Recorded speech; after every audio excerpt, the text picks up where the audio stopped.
Today, I walk amongst titans.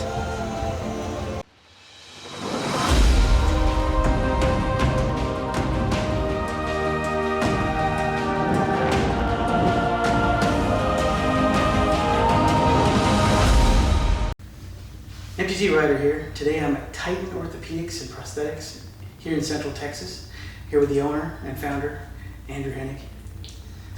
Wanted to ask you some questions about the place. First of all, thanks for letting us come out. Definitely. Appreciate the opportunity to be a part of it, man. So give us a little idea how this started, because I know you used to work a lot with the military. And then how did you get from that to prosthetics? Really, I was contracting overseas in Iraq and Afghanistan for almost 5 years and was thoroughly involved in MRAP programs and IED, GPR systems for fighting IEDs with our soldiers. And had a friend at the time that was kind of in the industry and really piqued my interest of what it was back home. So I really jumped into the orthotics and prosthetics as much as I could from overseas, and seeing the technology stateside where amputees were getting products and what I could be in a part of that really piqued my interest. And seeing, the military service I was working with over there really I wanted to go home and be a part of that where I could, because really hands-on guy, and I enjoy creating things. Yeah. Really understanding like the prosthesis itself. You have to be pretty handy to do something like this. Most definitely. It's a big hands-on process, and it's a real creative process. Yeah. And in the day, prosthesis could be a work of art and a functioning device. And that's what I will say about Titan is these guys, they don't just treat it like a job. This is art to them. I mean, every single product they put out has been phenomenal. You can see some of the examples behind us. And they really take care and make sure that their products are perfectly made. And they also are on the cutting edge of technology. They're into the Revo limb systems. They're into the Martin Bionics systems very recently. Mm-hmm. So that's awesome too, that you guys are staying in the forefront of technology. Most definitely. Working with these other companies out there that are pushing the edge in our industry to keep that technology evolving for amputees and making it more comfortable, more functional, making their lives more livable, just with so much more ease. Yeah. So we want to be a big part of that and really pushing the boundaries and keeping the quality and standards high. That's our primary goal. So when did Titan start out? What was the first year you guys kind of incorporated? We had started Titan in 2014 after a longer stint with First Fabrication Industries in O&P. I've been actually working in O&P since 2009, and I really got my feet wet, cutting my teeth with our practitioners and developing those relationships and working with them in their facilities and gaining my knowledge. And we started Titan in 2014 and quickly learned that we wanted to be on the high end of our industry's standards. We wanted to be an ABC accredited central fabrication facility. So for the American board in our industry, so we got our accreditation, and we make sure that we hold ourselves to the highest standards we can, because the practitioners you guys see, they have to follow HIPAA and they have to follow all those guidelines, and we make sure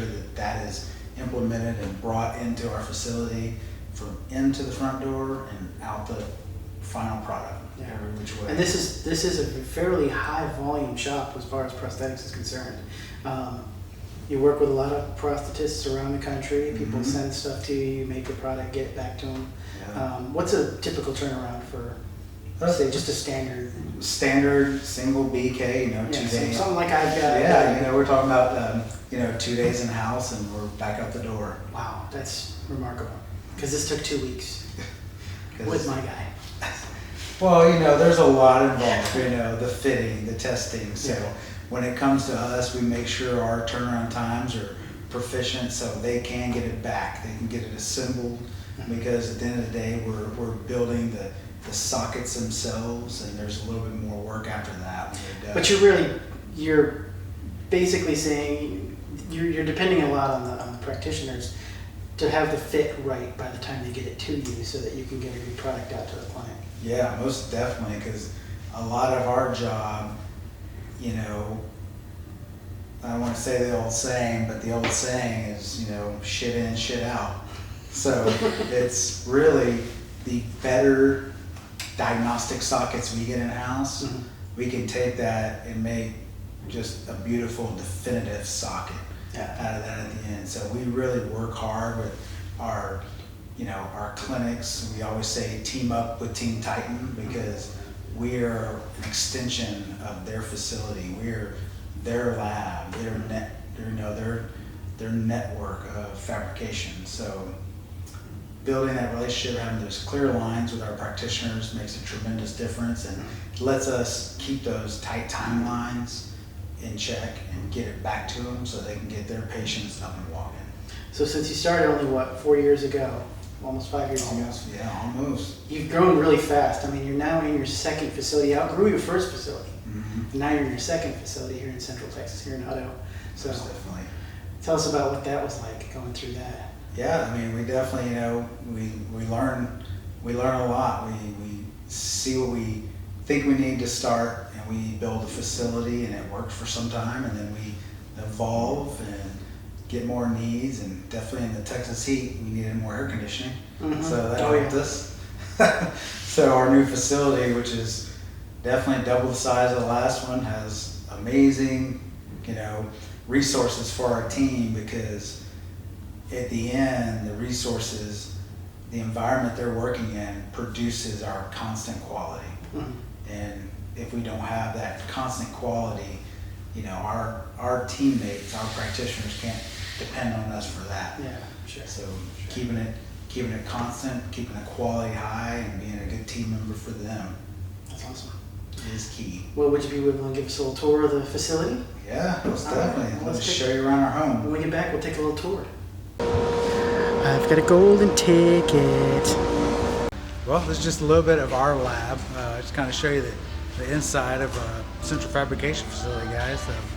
Coming into our prosthetic fabrication assembly area, laminations where we laminate the sockets and get the whole process going. So come on, we'll check out a few things. Over here we got, you know, our lamination jig areas where we laminate. Everything's under vacuum, a certain amount of inch-pounds of mercury for vacuum, so the resins draw through all the composites and make that strong structure. This is where all that kind of magic happens. We got pretty much all of our resins and all of our composite materials we use regularly, and we do quite a bit of foam. I mean, these are going to be cosmetic covers for amputee. We'll shape these up to their provided circumferences that the practitioner sent to us. You make it look like a real leg. That's what we're doing here. Yeah, Nico, can I borrow your second? Borrow your second for a second? Guys, here is we're assembling another Click Medical system. Do quite a bit of these guys. You know, this is going to be finished product here shortly. You know. Got the adjustability of the proximal brim.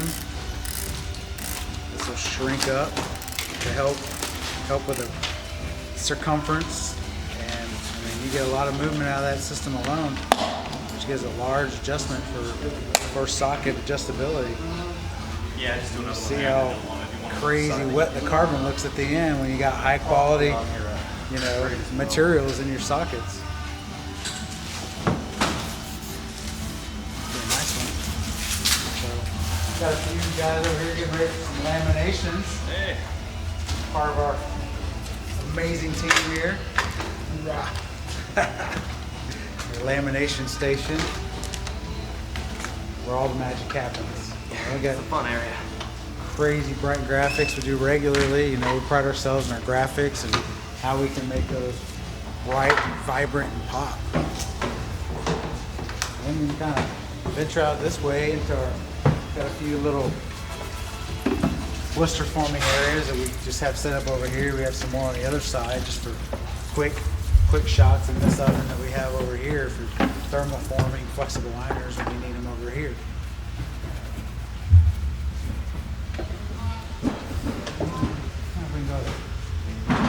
here we got our big old mod room. So, we're pretty much primarily where prosthetics will start. You know, we receive in a cast or something from our practitioners and our partners, and start the process back here. You know, we'll bring them over and prep them, getting them ready to pour up, get them prepped up and taped. You see, that's a little AK we're working on right now for an above knee amputee. Then once those are ready for prep, we'll either pour them up in our big sandbox here, which we'll mix with a plaster and water to pour up to make our positive model. Or we'll bring into our alignment jigs over here, which we can show you those guys.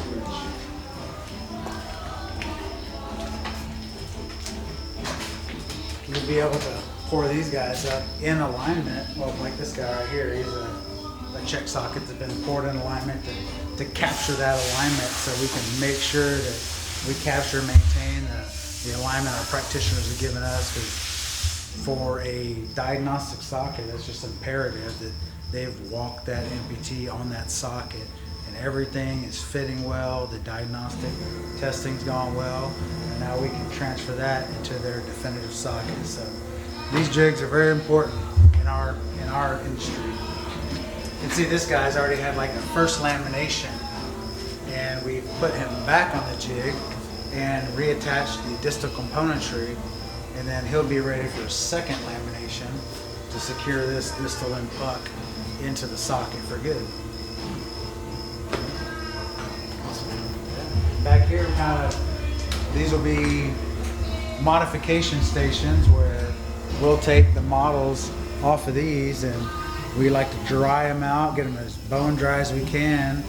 That way, when we're pulling our flexibles, we don't have any interference from moisture or anything like that, or lamination. We don't have any interference from moisture from the plaster still harming things. So we'll come back here, make any modification necessary, like sometimes we're asked to either add buildups or maybe do a whole ply or two reduction on a model, or mini ply reductions to shrink a size down. So we'll do all that here in our modification room.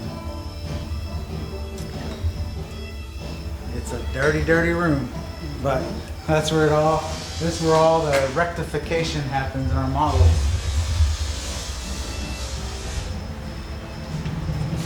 Back here in our machine room, this is an even dirtier room.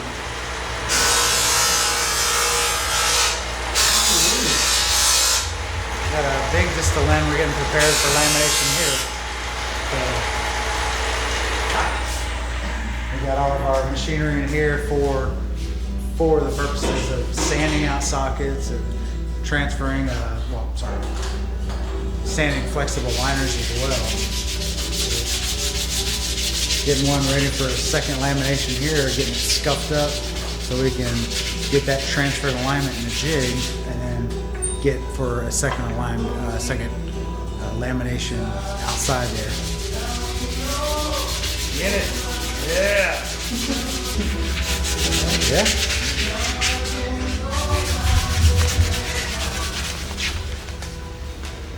Now, we got to discuss this. All right. Let me just. All right. So really, what would any shop be without a project bike? Because we've got a project bike. Yeah, most definitely. Fat boy there. Project we got to get working on. Get it back up and to 100%. Most definitely. 99 fat boy. Need some more love. So if anybody out there has a lead on a starter for a 99 Fat Boy, leave a comment below. Thanks. Perfect. What else we got? Of course, we're Everything else. in Texas. Yeah, most definitely. Gotta have our pride here. We support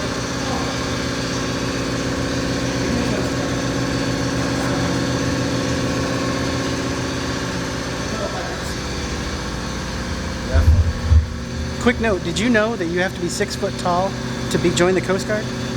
Because that way if your boat sinks, you can walk back to shore. Nice. Definitely a time-sensitive material. This is the tough part in the lamination process is saturating with the resin. A lot of people run into problems here.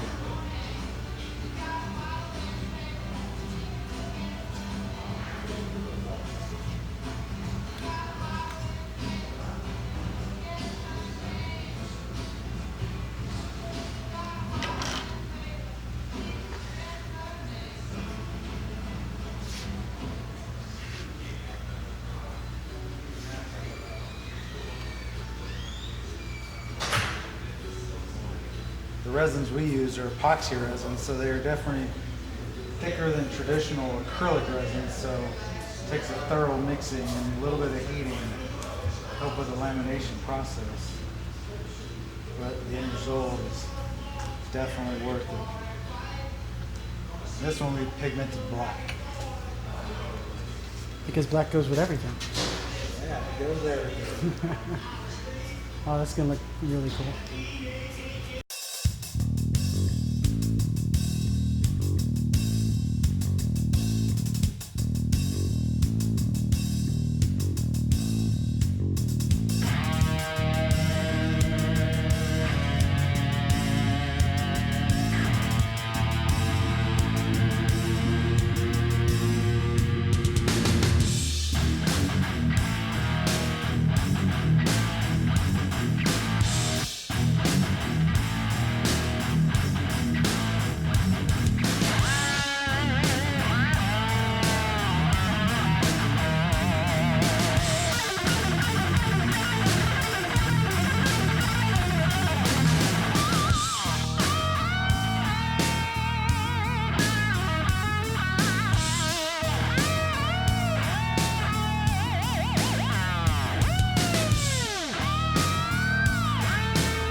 Good saturation. Our catalyst is kicking, so the rest of our socket will cure slower since it's thinner amounts of resin compared to a larger capacity of catalyst. So this will take a little bit longer to set off than this area would.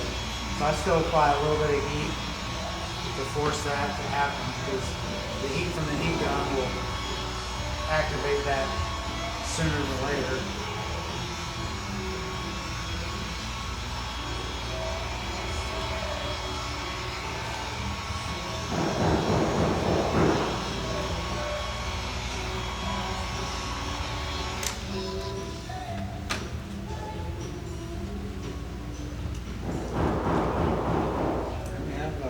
Completed lamination.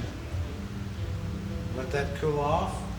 We have a process for heating these and cooling them in about an hour and a half, and then we'll be ready to cut it off, chisel it out, and finish it out. So what does it feel like now? Is it warm? It's a little kind of warmer for the heat gun, but don't touch that because that will burn you. Right. But yeah, this is kind of warm to touch just because I was just trying to kick it cooler, kick it quicker.